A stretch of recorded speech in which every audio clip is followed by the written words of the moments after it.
خوش نصیب لوگ وہ جن کو نصیب ہو صحبت اللہ۔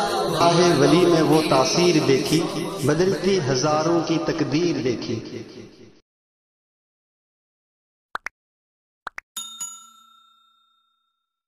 الحمد لله نحمده ونستعينه ونستغفره ونؤمن به ونتوكل عليه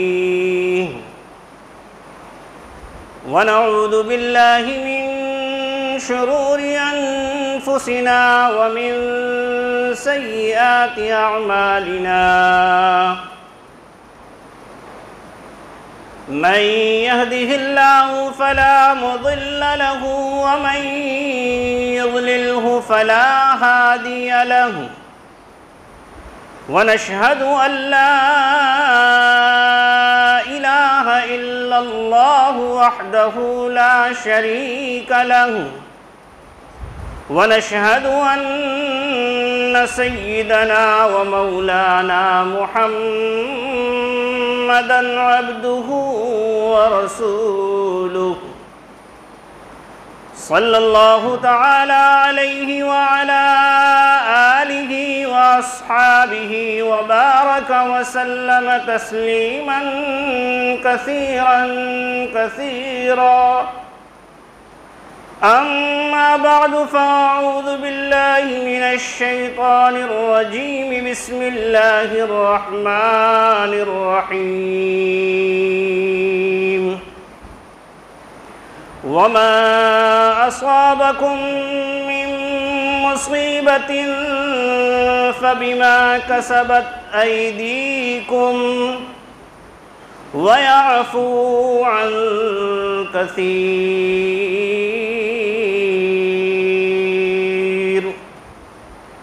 صدق الله مولانا العظيم وصدق رسوله النبي الأمي الكريم ونحن على ذلك لمن الشاهدين والشاكرين والحمد لله رب العالمين۔ ذوق شوق محبت و عقیدت کے ساتھ درود پاک پڑھیں بھائی۔ اللہم صلی علی سیدنا و شفیعنا و مولانا محمد و بارک وسلم کما تحب و ترضى عدد ما تحب و ترضى۔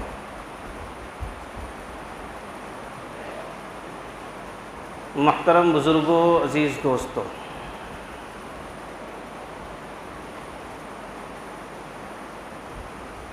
اللہ تعالی نے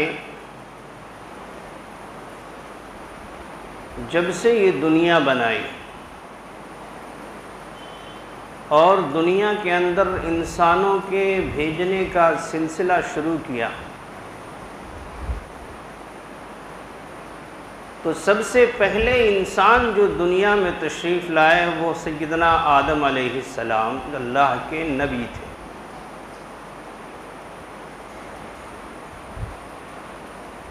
اور اس کے بعد انسانوں کے دنیا میں آنے کا سلسلہ بھی چلتا رہا اور انسانوں کی ہدایت کے لیے، انسانوں کی رہنمائی کے لیے انسان دنیا میں کیوں آیا، کس نے بھیجا، کس لیے بھیجا، اس بات کو سمجھانے کے لیے انسان کے دل و دماغ میں اس بات کو اتارنے کے لیے کہ انسان کو دنیا میں کیوں پیدا کیا گیا، پیدا کیے جانے کا مقصد کیا ہے، اس مقصد کو سمجھانے کے لیے اللہ تعالی نے دنیا میں کم و بیش 1.25 لاکھ انبیاء کرام علیہم السلام کو مبعوث فرمایا، بھیجا۔ ہر زمانے میں، ہر دور میں انبیاء کرام علیہم السلام دنیا میں تشریف لاتے رہے اور انسانوں کو اللہ کی پہچان پیدا کرنے والے خالق اور مالک کا تعارف کراتے رہے، اور سلسلے رسالت کی آخری کڑی حضرت محمد مصطفیٰ، سب مل کے کہیے صلی اللہ علیہ وسلم۔ دیکھیے ایک بات درمیان میں بتاتا جاؤں، جمعہ کا مبارک دن ہے اور ہمارے آقا حضور پاک صلی اللہ علیہ وسلم کے ہم پر بہت احسانات ہیں دوستو۔ سب سے بڑا احسان تو یہ ہے کہ ہمارے نبی کا صدقہ ہے کہ ہم دنیا میں آئے، ہمارے نبی کے صدقے میں ہم دنیا میں آئے۔ اس لیے میرے دوستو،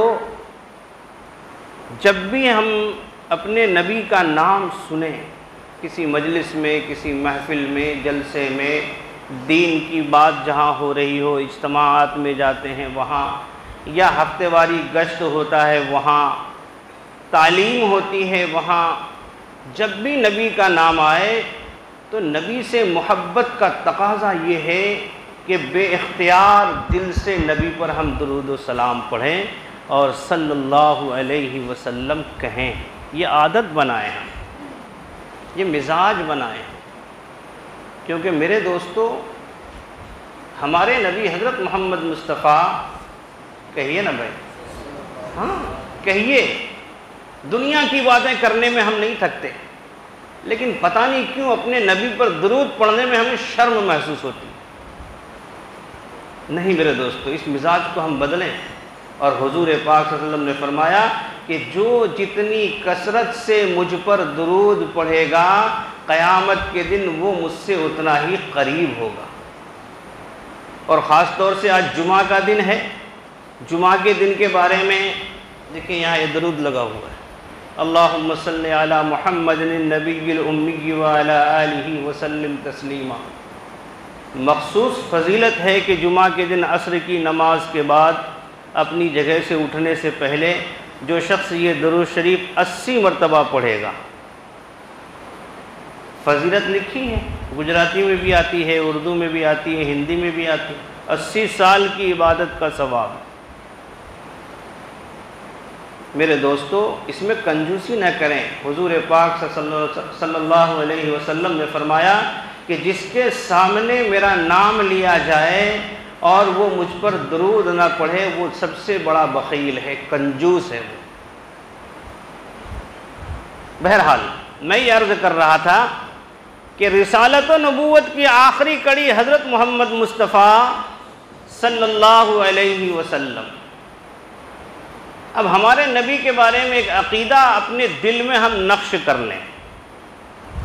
ایک تو یہ کہ ہم کلمہ پڑھتے ہیں نا، اشہد ان لا الہ الا اللہ واشہد ان محمدا عبدہ ورسولہ، میں گواہی دیتا ہوں کہ اللہ کے سوا کوئی عبادت کے لائق نہیں ہے، اور میں اس بات کی گواہی دیتا ہوں کہ حضرت محمد مصطفیٰ صلی اللہ علیہ وسلم اللہ کے بندے اور اس کے رسول ہیں۔ تو اس بات کی گواہی دیتے ہیں اور ایمان کے لیے ضروری ہے۔ اس کے ساتھ ساتھ ایک بات ہمیں ذہن میں رکھنی ہے کہ اللہ کے رسول تو ہیں لیکن آخری رسول ہیں، آپ کے بعد کوئی نبی اب نہیں آئے گا، کوئی نبی نہیں آئے گا، آخری نبی ہیں، آپ کے بعد اب کوئی نبی قیامت تک نہیں آئے گا۔ اب سوال یہ پیدا ہوتا ہے کہ ہر زمانے میں، ہر دور میں انسانوں کی ہدایت کے لیے اللہ نے نبیوں کو بھیجا، رسولوں کو بھیجا، اپنا تعارف کرانے کے لیے، مقصد زندگی سمجھانے کے لیے، اور مرنے کے بعد آخرت کی ہمیشہ ہمیش کی لامحدود زندگی ہے، اور وہاں دنیا کی یہ 60 70 100 سال جس کو جتنی زندگی ملی، اس زندگی کا آخرت میں حساب دینا ہے۔ اس حقیقت کو سمجھانے کے لیے نبی اور رسول آتے رہے، ہر دور میں، ہر زمانے میں، ہر قوم میں، علاقوں میں۔ لیکن ہمارے نبی، آخری نبی، اور آپ کو دنیا سے پردہ کیے ہوئے کتنے سال ہو گئے؟ 1400 سال ہو گئے نا بھائی، 1400 سال پہلے آئے۔ اور انسانوں کے آنے کا سلسلہ قیامت تک چلے گا. توجہ رکھیں ذرا, انسانوں کے آنے کا سلسلہ قیامت تک چلے گا اور نبی کے آنے کا سلسلہ بند ہو گیا. تو اب یہ انسانوں کی ہدایت کیسے ملے گی؟ انسانوں کو اللہ کا تعارف کرائے گا کون؟ مقصد زندگی سمجھائے گا کون؟ ہدایت کا کام کرے گا کون؟ میرے بزرگوں، میرے دوستوں، اللہ تعالی نے قرآن کریم میں ایک جگہ ارشاد فرمایا کنتم خیر امت اخرجت للناس تأمرون بالمعروف وتنہون عن المنکر. تم بہترین امت. کیوں؟ پہلے کے لوگ جھوپڑے میں رہتے تھے، تم بنگلوں میں رہتے. پہلے کے لوگ سستا پہنتے تھے، تم مہنگا پہنتے ہو. پہلے کے لوگ پیدل چلتے تھے، گدھوں پر، گھوڑوں پر، خچروں پر سواری کرتے تھے، تم مرسیڈیز گاڑیوں میں گھومتے ہو. بیل گاڑی پر لوگ سفر کرتے تھے. پہلے دیکھا ہے نا، اپنے جو بڑے بزرگ ہیں انہوں نے دیکھا ہوگا، بڑد گاڑی جس کو کہتے ہیں نا، اس پر چلتے تھے. اور اب بہترین فور ویلر ہے، ایک سے ایک ماڈل کی، ایک سے ایک قیمت کی. پہلے ہلکا پھلکا کھاتے تھے اور بہترین کھانے ہیں. آج کھانے کی بازار لگتے ہیں ماشاءاللہ، اور بازار میں ہر قسم کی اور ہر کوالٹی کے کھانے مل رہے ہیں. جتنا لذیذ کھانے کے بعد اتنا ہی غلیظ. اللہ والے کہتے ہیں نا، جتنا لذیذ کھانا کھاؤ گے بعد میں اتنی بدبودار گندگی نکلے گی. سادہ کھانا کھاؤ گے گندگی کم ہوگی، بدبو کم ہوگی. لذیذ کھاؤ گے غلیظ نکلے گا. بہرحال تو بہترین امت کس لیے؟ یہ ساری چیزیں اس کے لیے کہ نہیں؟ حضرت محمد مصطفیٰ صلی اللہ علیہ وسلم کی ہم سب امت ہیں، اور حضور کی امت کو بہترین امت اس لیے کہا گیا کہ سب سے بہترین کام اس امت کو سونپا گیا. وہ بہترین کام کون سا؟ کا جو کام نبی کیا کرتے تھے، رسول کیا کرتے تھے. انبیاء اور رسول کو جس مشن کو لے کر اللہ تعالیٰ دنیا میں بھیجتے تھے کہ لوگوں میں چل پھر کر میرا تعارف کراؤ، بتاؤ انسانوں کو کہ تمہارا پیدا کرنے والا کوئی ہے، تم اپنے آپ پیدا نہیں ہوئے ہو. تمہیں یہ دنیا کی زندگی جو دی گئی ہے بے مقصد نہیں دی گئی ہے، ایک مقصد ہے اس کا. مقصد زندگی سمجھانے کے لیے اللہ نے ایک مقام پہ فرمایا وَمَا خَلَقْتُ الْجِنَّ وَالْإِنسَ إِلَّا لِيَعْبُدُونَ. اللہ فرماتا ہے کہ ہم نے انسانوں اور جناتوں کو صرف اپنی عبادت کے لیے پیدا کیا. اب جب لفظ عبادت کا لفظ استعمال ہوتا ہے نا، عبادت کا لفظ جب بولا جاتا ہے تو عموماً ہمارے ذہنوں میں ایک تصور بنتا ہے، ایک سوچ بیٹھی ہوئی ہے دماغ میں، ایک تصویر بنتی ہے ہمارے سامنے. جب کہا جاتا ہے عبادت تو یہ سمجھتے ہیں نماز، روزہ، مالدار ہے تو زکوٰۃ، صاحب نصاب ہے تو زکوٰۃ، اور اللہ نے اور وسعت دی ہے تو حج کریں گے. عبادت کا مفہوم، عبادت کا تصور ہمارے ذہنوں میں یہی ہے. نماز عظیم الشان عبادت ہے، انکار نہیں. رمضان کا مہینہ ہے، روزہ عظیم الشان عبادت ہے، انکار نہیں. صاحب مال بنایا ہے اللہ نے، حج کرنے جاتے ہیں، حج کیا ہے، عظیم الشان عبادت ہے، انکار نہیں ہے. صاحب نصاب ہیں، زکوٰۃ دینا عبادت ہے، انکار نہیں ہے. لیکن صرف یہی عبادت ہے؟ میرے بزرگوں، میرے دوستوں، ہمیں فخر ہونا چاہیے اس بات پر کہ ہمارے آقا حضرت محمد مصطفیٰ، کہیے نا مزہ آئے گا، ایمان میں تازگی آئے. ہمارے آقا حضرت محمد مصطفیٰ صلی اللہ تعالی علیہ وسلم نے جو پیارا دین ہمیں لا کر دیا ہے نا، تو یوں فرمایا کہ سو کر اٹھنے سے لے کر رات میں سونے تک، صبح سو کر اٹھنے سے لے کر رات میں سونے تک ایک ایک عمل عبادت بن سکتا ہے. وہ دین دیا ہے ہمیں ہمارے آقا نے. کھانا ہماری ضرورت ہے نا. اب ہر انسان کو بھوک لگتی ہے, کھانا کھاتے نہیں کھاتے؟ تو کہا کھانا کھانا بھی عبادت بن سکتا ہے, لیکن کب؟ کہا کہ جب سنت اور شریعت کے دائرے میں ہو. کھانا کھانا عبادت ہے, ہماری ضرورت ہے, ہماری کھانا کھانا ہماری ضرورت ہے, لیکن یہ فرمایا عبادت بن سکتی ہے کیسے؟ سنت و شریعت کے دائرے میں لائیں گے. شریعت یہ کہتی ہے کہ کھانا جو ہم کھا رہے ہیں تو کھانے سے پہلے ہمیں یہ غور کرنا چاہیے کہ یہ کھانا ہمارے لیے حلال ہے یا حرام ہے. محنت کر کے کمایا ہے, پسینہ بہا کے کمایا ہے, یا کسی کی ڈنڈی مار کے لائے ہیں؟ حلال راستے سے آیا ہے یا حرام راستے سے کمایا ہے؟ شریعت یہ کہتی ہے حلال راستے سے کما کے لائے ہیں, یا کسی کو دھوکہ کر کے, کسی کا لوٹ کر کے, کسی کی چوری کر کے, کسی کو دھوکہ دے کے لایا ہے؟ حرام طریقے سے لایا ہے یا حلال طریقے سے؟ پہلے یہ غور کرو. یہ شریعت.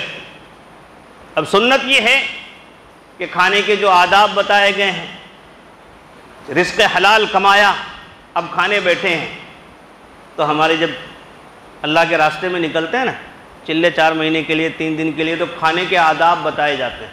جو حضرات گئے ہوں گے ان کو پتہ ہوگا کہ کھانے سے پہلے کھانے کے آداب بتائے جاتے ہیں. کہ کیوں کھانا کھا رہے ہیں بھائی؟ تو کہا کہ اپنی نیت کو ہم دیکھیں. کھانا اس نیت سے کھائیں گے تاکہ اس کھانے کے ذریعے سے بدن میں جو طاقت پیدا ہوگی, قوت پیدا ہوگی, اس سے ہم آگے اپنے اہل و عیال کے لیے رزق حلال کمانے کی محنت کریں گے. ایک تو یہ کہاں ہمارے بدن میں طاقت ہوگی, ہم اللہ کی اطاعت کریں گے, اللہ کے حکموں پر اپنے آپ کو چلائیں گے. نیت یہ بنائیں. پھر کہا کہ بسم اللہ کے ساتھ کھائیں گے, کھانے سے پہلے بسم اللہ, اور بیٹھ کر ادب سے جو نبی نے طریقہ بتایا ہے بیٹھ کے کھانے کا, اس طریقے سے بیٹھ کے کھائیں گے. اب کھا رہے ہیں, کھانا ہے میری ضرورت, بھوک لگی ہے, مجھے کھانا ہے, میری ضرورت ہے, لیکن یوں فرمایا کہ یہ کھانا اگر ہم حلال طریقے سے کما کے کھا رہے ہیں شریعت کے مطابق, اور کھاتے وقت سنت کا لحاظ کرتے ہوئے کھانا کھا رہے ہیں, گویا سنت شریعت کا لحاظ کر کے ہم نے کھانا کھایا, تو یہ کھانا ہمارے لیے عبادت ہے. عبادت. چلو کھانا کھانا, پیشاب پاخانہ کرنا بھی تو ہماری ضرورت ہے نا. اگر 4 دن پیشاب نہیں اترے تو کیا حال ہوگا؟ کبھی سوچا ہے کیا حالت ہوتی ہے؟ یہ ڈاکٹر, وہ ڈاکٹر, یہ دوا, وہ دوا. کیا ہوا بھائی کا 4 دن سے پیشاب نہیں اتر رہا ہے, اور اللہ تعالیٰ آسانی سے نکال دیتا ہے, پھر بھی ہمیں کوئی قدر نہیں ہوتی ہے کہ اللہ کا کتنا بڑا کرم ہے کہ بغیر تکلیف کے ہم پیشاب کر لیتے ہیں. اب یہ پیشاب پخانا ہماری ضرورت ہے نا, لیکن یہ فرمایا کہ اپنی ضرورت پوری کرنے کے لیے ہم جا رہے ہیں. بس صرف کرنا کیا ہے؟ یہ فرمایا کہ ہمارے نبی حضرت محمد مصطفیٰ صلی اللہ علیہ وسلم نے جو طریقہ بتایا ہے کہ بھائی بیت الخلاء میں جب جا رہے ہیں استنجا کرنے کے لیے, پیشاب پاخانہ کرنے کے لیے, تو ہمارے نبی کی سنت یہ ہے, طریقہ یہ ہے کہ داخل ہونے سے پہلے دعا پڑھیں گے, اللہم انی اعوذ بک من الخبث والخبائث. کتنا ٹائم لگے گا بھائی؟ ارے کوئی ٹائم لگے گا؟ بولو نا. نہیں لگے گا. کھڑے ہو کر داخل ہونے سے پہلے بس من میں دعا, زبان سے زور سے کہنا ضروری نہیں ہے, من میں دعا پڑھ لی ہم نے. اب دعا پڑھنے کے بعد یوں کہا کہ داخل ہوتے وقت جب ہم داخل ہو رہے ہیں بیت الخلاء میں استنجے کے لیے, تو پہلے الٹا پاؤں اندر داخل کریں گے, اور اس کے بعد سیدھا پاؤں. اب اندر گئے, اپنی ضرورت سے فارغ ہو گئے.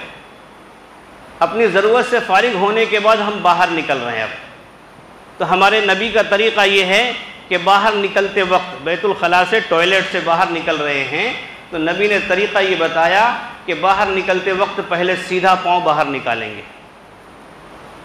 پہلے سیدھا پاؤں باہر نکالیں گے, اور باہر نکلنے کے بعد ہم دعا پڑھیں گے, غفرانک الحمدللہ الذی اذھب عنی الاذی وعافانی. دن بھر میں کتنی گالیاں بولتے ہیں ہم, کتنی غیبتیں کرتے ہیں, کتنی خرافات. دوستوں کے محفل میں بیٹھ گئے, 2 گھنٹے نکل جاتے ہیں, اس کی اس کی, یہاں وہاں کرتے ہیں. جبکہ وہ نقصان کا ذریعہ بنے گی قیامت کے دن ہمارے لیے. لیکن یہ گئے ہم اپنی ضرورت پوری کرنے کے لیے، ہم کو اس سے عافیت ملی، پیشاب پخانہ کرنے کے بعد آدمی کو سکون ملتا نہیں ملتا ہے کہ بھائی تکلیف دور ہوئی، آرام ملا، سکون ملا، اللہ نے آسانی عافیت سے ہماری ضرورت پوری کروا دی. اب یہاں کہا کہ ہم اپنی ضرورت پوری کرنے گئے تھے لیکن جانے سے پہلے نبی کے طریقے کا خیال کر لیا. میرے دوستو، اصل میں کیا ہے، ہم لوگ صرف دعویٰ کرتے ہیں، فخر تو کرتے ہیں، کہہ رہے ہیں ہم تو نبی کے امت ہیں، حضور کی امت ہے، جنت اپنے باپ کی ہے. بابا جنت اتنی سستی نہیں ہے جتنی سمجھ رہا نا، سستی نہیں ہے. جب اللہ تعالیٰ نے جنت بنائی اور جنت کو ساری نعمتوں سے سجایا، سجانے کے بعد حضرت جبریل علیہ السلام کو حکم ہوا کہ ذرا جا کے جنت کا دیدار کرو، جنت کو دیکھو میں نے کیسی جنت بنائی ہے اپنے ایمان والوں کے لیے. اب حضرت جبریل علیہ السلام دیکھنے کے لیے گئے اور جنت کی نعمتیں دیکھی، جنت کی حوروں کو دیکھا اور جنت کے میووں کو دیکھا اور جنت کے انعامات کو دیکھا. اللہ اکبر. حضور نے فرمایا نا، کسی کے خیال میں بھی نہیں آ سکتا ہے ایسی نعمتیں اللہ نے جنت میں رکھی ہیں. دیکھا، پوچھا کیا ہوا، تو یہ کہا کہ آپ نے جنت میں اتنی نعمتیں رکھی ہیں کہ اگر کسی کو یہ معلوم ہو جائے کہ جنت میں اتنی نعمتیں ہیں تو کوئی ایسا نہیں ہوگا جس کو وہاں جانے کی تمنا نہ ہو. ہر ایک آدمی اس کی نعمتوں کو سننے کے بعد اور جاننے کے بعد اس کے دل کی چاہت، آرزو، تمنا، خواہش، اچھا یہ ہوگی کہ میں جنت میں جاؤں. اس کے بعد اللہ تعالیٰ نے اس جنت کی نعمتوں کے اوپر عبادات کا چادر ڈھانپ دیا. عبادات کی چادریں، اپنے احکامات کو پورا کرنے کی، نبی کی اطاعت، اللہ کی فرما برداری، اس کی چادر ڈھانپ دی کہ دیکھو یہ کرو، یہ کرو، یہ کرو، یہ کرو، یہ کرو، یہ کرو، تب جنت میں جاؤ. ہم سمجھتے ہیں کہ ارے بابا اپنا مسلمان، میرا نام ولی اللہ، میرے باپ کا نام عبداللہ، میرے دادا کا نام حبیب اللہ، میرے پردادا کا نام ذبیح اللہ، اس کے باپ کا نام کیا بولتے ہیں خلیل اللہ، سب اپنے پیڑھی در پیڑھی اپنے مسلمان ہیں، جنت تو اپنی ہے نا. اچھا، تو حضرت ابو ہریرہ کو کیوں کوڑے کھانے پڑے تھے بھائی؟ حضرت بلال کو انگاروں پہ کیوں لیٹنا پڑا تھا؟ حضرت خبیب کو تپتے ہوئی ریت پر کیوں لیٹنا پڑا تھا؟ حضور کو اپنے دندان مبارک کیوں شہید کروانے پڑے تھے؟ اتنی سستی تھی تو ان صحابہ کرام کو اتنی تکلیف اٹھانے کی کیا ضرورت تھی؟ مسجد کے کونے میں بیٹھ جاتے. مسجد نبوی سے بڑی تو کوئی مسجد نہیں ہے نا، بیت اللہ سے بڑا تو کوئی اللہ کا گھر نہیں ہے نا. وہاں بیٹھ جاتے، تسبیح لے کے اللہ اللہ کیا کرتے، درود شریف پڑھا کرتے، ذکر کیا کرتے، قرآن کی تلاوت کیا کرتے اور نماز پڑھا کرتے. بس بیڑا پار تھا، چلے جاتے ہنستے کھیلتے جنت میں. اتنے مجاہدے، گردنیں کٹوانی پڑی، بیوی کو بیوہ کرنا پڑا، بچوں کو یتیم کرانے پڑے. یہ سارے کیوں پاپڑ پیلے گئے بھائی؟ میرے بزرگوں، میرے دوستوں، میں یہ عرض کر رہا تھا کہ جب عبادت کا مفہوم ہمارے سامنے آتا ہے نا کہ عبادت کے لیے پیدا کیا ہے، تو صرف ہم کہاں پہنچتے ہیں؟ نماز، روزہ، زکوٰۃ، حج. حالانکہ ایسی بات نہیں ہے. ہمارا کمانا بھی عبادت بن سکتا ہے اگر ہم سنت و شریعت کے مطابق کما رہے ہوں. اور کمانا عبادت ہے، یاد رکھیے گا آپ. اللہ کی عبادت کے بعد نماز پڑھ لی. قرآن نے کیا کہا؟ فَإِذَا قُضِيَتِ الصَّلَاةُ قاری صاحب فَانْتَشِرُوا فِي الْأَرْضِ. جمعہ کی نماز کے بارے میں یہ نا، فَإِذَا قُضِيَتِ الصَّلَاةُ فَانْتَشِرُوا فِي الْأَرْضِ. جب نماز سے فارغ ہو جاؤ، فَانْتَشِرُوا، پھیلو، زمین پہ پھیلو. وَابْتَغُوا مِنْ فَضْلِ اللَّهِ، اللہ کے فضل کو تلاش کرو، رزق حلال کمانے کی محنت کرو. اور رزق حلال کمانا کتنی بڑی نیکی ہے، سنیے آپ.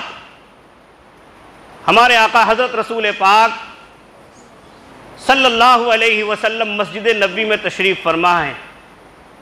دیہات کا ایک دیہاتی اعرابی مسجد نبوی میں آتا ہے. ہمارے آقا حضور پاک صلی اللہ علیہ وسلم سے مصافحہ کرتا ہے. وہ دیہاتی بدوی دیہات میں مزدوری کرنے والا مزدور ہمارے آقا حضور پاک صلی اللہ علیہ وسلم سے ہاتھ ملاتا ہے. جب وہ ہاتھ ملاتا ہے تو حضور پاک صلی اللہ علیہ وسلم نے اس کے ہاتھ کی سختی، ہاتھ اتنے کڑک تھے، ہتھیلیاں اتنی کڑک تھی ان کی کہ ان کی سختی کو دیکھ کر محسوس کر کے حضور پاک صلی اللہ علیہ وسلم نے پوچھا کہ بھائی تمہارے ہاتھ اتنے سخت کیوں ہیں؟ تمہارے ہاتھ اتنے سخت کیوں ہیں؟ اس صحابی نے فرمایا کہ اللہ کے رسول، میں پہاڑوں میں کام کرتا ہوں، پتھر کاٹتا ہوں اور پتھر اٹھا کر ایک جگہ سے دوسری جگہ لے جاتا ہوں، مزدوری کرتا ہوں. اور یہ محنت مزدوری اس لیے کرتا ہوں تاکہ میں اپنے بال بچوں کی پرورش کر سکوں، رزق حلال کھلا سکوں. قربان جائیں میرے دوستو، ہمارے آقا حضرت رسول پاک صلی اللہ علیہ وسلم کا کیا مقام ہے، کیا مرتبہ ہے کہ جبریل امین بھی جب آپ سے ملنے آتے ہیں تو اجازت لیتے ہیں کہ میں آؤں یا نہیں آؤں. سنا نہیں سنا آپ نے کہ معراج کے شب جب حضور صلی اللہ علیہ وسلم کو لینے کے لیے جبریل امین آئے تو آپ ام ہانی کے گھر آرام فرما رہے تھے، تو آپ کے قدموں کا بوسہ لیا تھا جبریل امین جو فرشتوں کے سردار ہیں. یہ رتبہ ہے ہمارے نبی کا، یہ مقام اور مرتبہ ہے ہمارے نبی کا. لیکن دیکھیے آپ کہ ہمارے نبی حضرت محمد صلی اللہ علیہ وسلم نے اس مزدور آدمی کے ہاتھ کو اپنے قریب لایا اور اس ہاتھ کا ہمارے نبی نے بوسہ لیا اور یوں فرمایا کہ وہ ہاتھ جو اپنے بال بچوں کی پرورش کے لیے، رزق حلال کمانے کے لیے اتنی محنت کرتا ہو کہ محنت کی وجہ سے اس کے ہاتھ اتنے سخت ہو گئے ہوں، تو نبی یہ چاہتا ہے کہ ایسے ہاتھ کا بوسہ لے. بات سمجھ میں آئے؟ رزق حلال کمانا عبادت ہے. بہرحال بات تو کچھ اور کہنی تھی، بات کہیں اور چلی گئی. میں یہ عرض کر رہا تھا میرے بزرگوں، میرے دوستوں، کہ اللہ نے فرمایا وَمَا خَلَقْتُ الْجِنَّ وَالْإِنسَ إِلَّا لِيَعْبُدُونَ کہ جنات اور انسان کو ہم نے کیوں پیدا کیا؟ عبادت کے لیے. تو یہ ہماری زندگی کا ایک ایک عمل عبادت بن سکتا ہے. شرط یہ ہے ہم کوئی بھی فیلڈ میں کام کر رہے ہوں، مزدوری کر رہے ہوں، تجارت کر رہے ہوں، بزنس کر رہے ہوں، کھیتی باڑی کر رہے ہوں، نوکری کر رہے ہوں، حلال طریقے سے کمائیں گے اور سنت شریعت کا خیال کرتے ہوئے کمائیں گے، اللہ کے حکم کو پورا کرتے ہوئے کمائیں گے تو ہمارا کمانا بھی عبادت ہے. ایک اللہ والے سے سنا کہ ٹیلر ہے نا، ٹیلر جو کپڑا سلتا ہے، کپڑا سل رہا ہے، عام طور سے مشہور یہ ہے کہ ٹیلر جو ہوتا ہے نا، کہتے ہیں کہ اپنے باپ کا کفن بھی چوری کر لیتا ہے. حالانکہ ایسا ہوتا نہیں، یہ کہاوت ہے یہ، ٹھیک ہے، کہتے چوری کر لیتے ہیں. اللہ والے نے یہ فرمایا کہ ٹیلر جو کپڑا سیتا ہے اگر وہ ایماندار ہے، کپڑے کی چوری نہیں کرتا ہے، ایمانداری سے جو بھی کپڑا بچتا ہے گراہک کا جس کا ہے اس کو واپس کر دیتا ہے، نماز کی پابندی کرتا ہے، گناہوں سے اپنے آپ کو بچاتا ہے. اور یہ فرمایا کہ وہ ٹیلر جب وہ کپڑا سل رہا ہوتا ہے ایمانداری کے ساتھ اور مفت میں نہیں سیے گا، جو اس کی مزدوری ہے وہ مزدوری بھی لے گا، لیکن اس کے ساتھ ہی یہ فرمایا کہ اگر وہ ٹیلر ایمانداری کے ساتھ کپڑا سل رہا ہوگا تو ہر ٹانکے پر اس کو ایک نیکی کا ثواب ملے گا. دین اتنا آسان ہے. ہم کھانا کھا رہے ہیں، کھانا عبادت، سو رہے ہیں، سونے سے پہلے کی دعا ہے.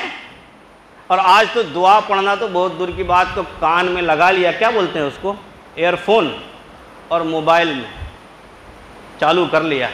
اب کیا دیکھتے ہیں میں نہیں کہہ سکتا ہوں، ہر ایک اپنا محاسبہ خود کر لے کہ ہم کیا دیکھتے ہیں. ہر ایک کو معلوم ہے کہ ہم رات کی تنہائی میں جب اکیلے بیڈ روم میں ہوتے ہیں، کوئی نہیں ہوتا ہے، تو ہم اپنے موبائل میں کیا کیا دیکھتے ہیں ہم جانتے ہیں. لیکن ہم یہ سمجھتے ہیں کہ کوئی نہیں دیکھ رہا، لیکن جس نے پیدا کیا ہے نا، سی سی ٹی وی کیمرہ آج لگاتے ہیں اور کہتے ہیں تمہیں سی سی ٹی وی کیمرہ نہ نظر میں چھو، لیکن اللہ پاک نے سی سی ٹی وی کیمرہ پیدا ہوتے ہی لگا دیا ہے، ساتھ میں ہے کرامن کاتبین، سب محفوظ ہو رہا ہے. اور قیامت کے دن یہ کیمرہ کھلے گا اور اللہ فرمائیں گے اقرا کتابک کفا بنفسک الیوم علیک حسیبا. ہم سوچتے ہیں کہ تنہائی میں بیٹھے ہیں، اکیلے ہیں بیڈ روم میں، کوئی نہیں دیکھ رہا، لیکن جب قیامت کے دن وہ کیمرہ کھلے گا اور ہاتھ میں نام اعمال پکڑا دیا جائے گا اور کہا دیکھ رات کے 12 بجے رات کے 1 بجے موبائل میں کیا دیکھ رہا تھا، تو سوچ رہا تھا ماں باپ سوئے ہوئے ہیں کوئی نہیں دیکھ رہا ہے، میں دیکھ رہا تھا، یہ کیا بات تھی۔ بہرحال رات میں سوتے وقت یوں فرمایا کہ سونا ہماری ضرورت ہے، سونا ہماری، اگر نیند نہیں آ رہی آدمی کو تو آدمی مینٹل ہو جاتا ہے، پاگل ہو جاتا ہے۔ اگر 2-4-10 دن تک آدمی کو نیند نہیں آوے تو کیا ہوگا، آدمی پاگل ہو جاتا ہے، ضرورت ہے ہماری۔ لیکن یوں فرمایا کہ اس ضرورت کو پوری کرنے کے لیے ہم بستر پہ لیٹے ہیں، اور لیٹنے کے بعد جو عمل ہمارے نبی نے بتایا کہ بستر کو جھاڑ کے بچھاؤ، اس کے بعد سنت طریقے پر کہ داہنی کروٹ، ہاتھ کے اپنے کیا بولتے ہیں گال کے نیچے ہاتھ رکھ کر داہنی کروٹ ہم سوئے ہیں، اور سوتے وقت ہم نے سونے کی دعا پڑھ لی، چلیے اور کچھ نہیں پڑھا کم سے کم درجے میں، حالانکہ یہ سورہ واقعہ پڑھے آدمی، سورہ ملک پڑھے آدمی، اس کے بہت سارے فضائل ہیں، لیکن اگر کچھ نہیں کر سکتے، اتنا ٹائم نہیں ملا، تو کہا سوتے وقت کی دعا جو ہے، کون سی دعا ہے یاد ہی نہیں، ضرورت، اس کو ہم ضرورت ہی نہیں سمجھتے، ضرورت ہی نہیں سمجھتے کہ یہ بھی کوئی چیز ہے یاد کرنے کی۔ ایک معمولی آدمی کو معمولی کام کرنے کے لیے بھی سیکھتا ہے، لیکن جن اعمال کی بنیاد پر اللہ نے دنیا میں خوشگوار زندگی دینے کا وعدہ کیا ہے اور آخرت میں کامیابی کا وعدہ کیا، ان اعمال کو سیکھنے کی ہم ضرورت ہی نہیں سمجھتے۔ 40 سال ہو گئے ہمارے، 50 سال ہو گئے، 60 سال ہو گئے، 30 سال سے نماز پڑھ رہے ہیں، لیکن کبھی ہم نے جا کے سورہ فاتحہ کسی حافظ صاحب کو، کسی مولوی صاحب کو، کسی قاری صاحب کو سنایا کہ دیکھیے 40 سال پہلے ہم نے سورہ فاتحہ یاد کیا تھا، کوئی سورت یاد کی تھی، ثنا یاد کی تھی، تشہد یاد کیا تھا، درود شریف یاد کیا تھا، دعائے معصورہ یاد کیا تھا، دعائے قنوت یاد کیا تھا، یہ نماز میں پڑھنے کی چیزیں ہیں، چلیے ان سب کو چھوڑیے، قرآن پڑھنا فرض ہے نا، نماز میں فرائض ہے، نماز میں قرآن پڑھنا فرض ہے، اس کے بغیر نماز نہیں، سورہ فاتحہ پڑھنا واجبات نماز میں ہے، واجبات نماز اگر ادا نہیں کی جائے تو نماز لوٹانی پڑتی ہے، ٹھیک ہے؟ تو سورہ فاتحہ ہم برسوں سے پڑھ رہے ہیں، کبھی محسوس کیا اتنا بڑا دارالعلوم آپ کے محلے میں ہے، کبھی جا کر کے کسی استاد کے پاس بیٹھے کہ میرا سورہ فاتحہ سن لو صحیح ہے یا نہیں ہے؟ کبھی جا کے بیٹھے کسی استاد کے پاس، کسی اپنے امام صاحب کے پاس، قاری صاحب کے پاس، مولوی صاحب کے پاس کہ ذرا میرا تشہد سن لو، میری ثنا سن لو، میرا دعائے معصورہ سن لو، دعائے قنوت سن لو، صحیح ہے یا نہیں ہے؟ کیوں؟ کہ اس کی ضرورت ہی نہیں سمجھتے ہم کہ یہ بھی کچھ کرنے کی چیز ہے، ضرورت نہیں سمجھتے۔ اللہ معاف فرمائے میرے بزرگوں، میرے دوستوں، اور ان سب سے آگے چلیے، جو شروع میں نے بات کہی تھی کہ اللہ تعالیٰ نے نبیوں کو اس لیے بھیجا تھا ہدایت کے لیے، اللہ کا تعارف کرانے کے لیے۔ حضرت محمد صلی اللہ علیہ وسلم پر نبوت ختم ہو گئی، اب کوئی نبی قیامت تک نہیں آنے والا، تو نبیوں والا کام کرے گا کون؟ ہدایت کا کام کرے گا کون؟ لوگوں کو اللہ کا تعارف کرائے گا کون؟ بتائے گا کون کہ مرنے کے بعد کی ایک زندگی ہے، جنت ہے، جہنم ہے، پل صراط ہے، محشر ہے، اللہ کے سامنے کھڑا ہونا ہے، دنیا کی زندگی کا حساب دینا ہے، یہ سمجھائے گا کون؟ تاکہ یہ سمجھانے کے لیے ہی اس امت کو دنیا میں اللہ نے بھیجا تھا۔ کنتم خیر امت اخرجت للناس تأمرون بالمعروف، اچھائی کا حکم کرے گی، بھلی باتوں کا حکم کرے گی۔ بھلی بات کیا ہے بھائی؟ قرآن کہتا ہے وَمَنْ أَحْسَنُ قَوْلًا مِّمَّنْ دَعَا إِلَى اللَّهِ وَعَمِلَ صَالِحًا، اس سے اچھی بات کس کی ہو سکتی ہے؟ جو لوگوں کو اللہ کی طرف بلائے۔ تو یہ ہماری ذمہ داری تھی، امت کے ایک ایک فرد کی ذمہ داری تھی کہ دنیا میں آنے والے ایک ایک انسان تک اللہ کے دین کی دعوت پہنچائی جائے۔ ہم نے نہیں پہنچایا، جرم ہمارا ہے کہ ہم نے نہیں پہنچایا، اپنی ذمہ داری ادا نہیں کی، لوگوں کو اللہ کا تعارف نہیں کرایا، نہیں بتایا۔ نقصان یہ ہوا کہ آج دنیا میں ہم ذلیل ہو گئے، آج دنیا میں ہم ذلیل ہو گئے۔ ہم سوچتے ہیں کہ یہ آئے گا تو عزت مل جائے گی، یہ آئے گا تو پریشانی ختم ہو جائے گی، یہ آئے گا تو عزت مل جائے گی، یہ آ گیا ہے اب تو بہت تکلیف ہوگی۔ کسی سے کوئی تکلیف نہیں ہے۔ آخری قرآن کا ایک جملہ سنا کر میں اپنی بات پوری کر رہا ہوں، وقت ہو گیا ہے۔ قرآن نے کہا ہے اَفَتُؤْمِنُونَ بِبَعْضِ الْكِتَابِ وَتَكْفُرُونَ بِبَعْضِ۔ قرآن تو سب کے لیے ہے نا، پوری انسانیت کے لیے ہے، اور ہماری مذہبی کتاب ہے، ہمارا ایمان ہے نا۔ اللہ فرماتا ہے، حالانکہ اس میں جس وقت یہ اس کا جو پس منظر ہے اس آیت کے نزول کا، یہود کی طرف اشارہ ہے، لیکن قیامت تک کے لیے ہے تو ہمارے لیے بھی ہے نا۔ افتؤمنون ببعض الکتاب وتکفرون ببعض، کہ تم اللہ کی کتاب کی بعض باتوں کو مان لیتے ہو اور بعض کو چھوڑ دیتے ہو۔ نماز پڑھنے کا ٹائم، جمعہ کے دن نماز نہیں پڑھیں گے تو لوگ کیا کہیں گے، تو جمعہ کی نماز پڑھنے آ گئے، اور روزانہ فجر کی نماز نہیں پڑھتے اس کا کیا؟ تو بعض باتوں کو مان لیتے، جو اپنے کو اچھا لگتا ہے وہ مان لیتے، میٹھا میٹھا ہپ ہپ، اور جو دل کو بوجھ لگتا ہے کہ سچ بولنا بوجھ ہے، لوگوں کو دھوکہ نہیں دینا تو بوجھ ہے، تو وہ نہیں کریں گے۔ کسی کا مال لے کے واپس نہیں کرنا، ہڑپ کر لینا اپنے باپ کا مال سمجھ کے، تو وہ مشکل ہے نا، تو اس کو چھوڑ دیتے۔ اب نقصان کیا ہوا اس کا؟ ہم کہتے ہیں کہ یہ حکومت آئے گی تو فائدہ ہوگا، یہ حکومت آ گئی تو کسی کی طاقت نہیں ہے۔ بڑے بڑے فرعون دنیا میں آئے اور چلے گئے، ایمان والے کو کسی سے گھبرانے کی ضرورت نہیں ہے دوستو۔ ایمان والے کو اللہ پر بھروسہ کرنا چاہیے۔ کیوں؟ اللہ فرماتا ہے اللہ ولی الذین آمنوا، ایمان والے کا دوست اللہ ہے۔ لیکن ہم دوستی تو نبھائیں، پہلے دوستی نبھائیں گے نہیں اور چاہیں گے کہ اللہ کی مدد ہے۔ قرآن نے کہا فتؤمنون ببعض الکتاب وتکفرون ببعض، کہ تم اللہ کی کتاب کی بعض باتوں کو مانتے ہو اور بعض کو نہیں مانتے، اس کا نقصان کیا ہے؟ وَمَا الْحَيَاةُ الدُّنْيَا إِلَّا خِزْيٌ أَفَتُؤْمِنُونَ بِبَعْضِ الْكِتَابِ وَتَكْفُرُونَ بِبَعْضٍ فَمَا جَزَاءُ مَنْ يَفْعَلُ ذَلِكَ مِنْكُمْ إِلَّا خِزْيٌ فِي الْحَيَاةِ الدُّنْيَا۔ تو اس کی سزا اور کیا ہو سکتی ہے کہ دنیا میں تم ذلیل کر دیے جاؤ گے۔ آج ہماری ذلت، آج ہماری رسوائی کی وجہ یہ ہے کہ ہم نے اللہ کے بعض باتوں کو مانا اور بعض کو چھوڑ دیا۔ دنیا میں تو یہ نقصان کہ اللہ ذلیل کر دیں گے، اور جب اللہ کسی کو ذلیل کرنے پہ آئے، کوئی مائے کا لال پیدا نہیں ہوا ہے کہ اس کو کوئی عزت دے سکتا ہے۔ اگر ہمیں عزت چاہیے، سکون چاہیے، اطمینان چاہیے، تحفظ چاہیے، سیکورٹی چاہیے، اپنا حق چاہیے، تو سب سے پہلی فرصت میں ہمیں اللہ کے پورے حکموں کو ماننے والا بننا پڑے گا۔ دنیا کا نقصان یہ ہے کہ اگر نہیں مانیں گے تو ذلیل ہوں گے۔ آخرت کا کیا ہوگا؟ الا خزي في الحیاۃ الدنیا۔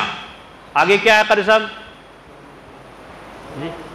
وَيَوْمَ الْقِيَامَةِ يُرَدُّونَ إِلَىٰ أَشَدِّ الْعَذَابِ، کہ دنیا میں تو نقصان یہ ہوگا کہ ذلت ملے گی، رسوائی ملے گی۔ آخرت کا بھی نقصان ہے، دنیا میں بھی نقصان، اور آخرت کا نقصان یہ ہے کہ دردناک عذاب سے دوچار کر دیا جائے گا۔ اور اللہ ہمارے عمل سے غافل نہیں، وَمَا اللَّهُ بِغَافِلٍ عَمَّا تَعْمَلُونَ، اللہ ہمارے عمل سے غافل، جو کچھ کر رہے ہیں سب اللہ کو معلوم ہے۔ اس لیے میرے دوستو، ہم کسی کے اوپر کوئی ٹھیکرا پھوڑنے کی ضرورت نہیں ہے۔ ہمیں اپنا محاسبہ کرنے کی اور اپنے آپ کو سدھارنے کی ضرورت ہے۔ ہم سدھر جائیں گے، اللہ دنیا کے حالات کو سدھار دے گا۔ ہم بگڑ گئے، اللہ نے دنیا کے حالات کو بگاڑ دیا۔ حالات کا تعلق کسی کے ساتھ نہیں، نہ کسی حکومت کے ساتھ ہے، نہ کسی طاقت کے ساتھ ہے، کسی کے ساتھ اللہ کا کیا بولتے ہیں دنیا کا تعلق نہیں۔ تعلق جو ہے، حالات کا تعلق ہمارے اعمال کے ساتھ ہے۔ ہم اپنے اعمال کو درست کر لیں، سنت شریعت اپنی زندگی میں لے آئیں، صرف مسجد میں نہیں، اپنے گھر میں، اپنے کاروبار میں، اپنی تجارت میں، اپنے اخلاق میں، اپنے معاملات میں، اپنے معاشرت میں سنت اور شریعت کو زندہ کر لیں۔ خدا کی قسم، جو آج ہمارا مخالف ہے، اللہ اس کو ہمارا دوست بنائے گا۔ اللہ تعالی ہم سب کو کہی سنی باتوں پر عمل کرنے کی توفیق عطا فرمائے۔ صلی اللہ علیہ وسلم، صلی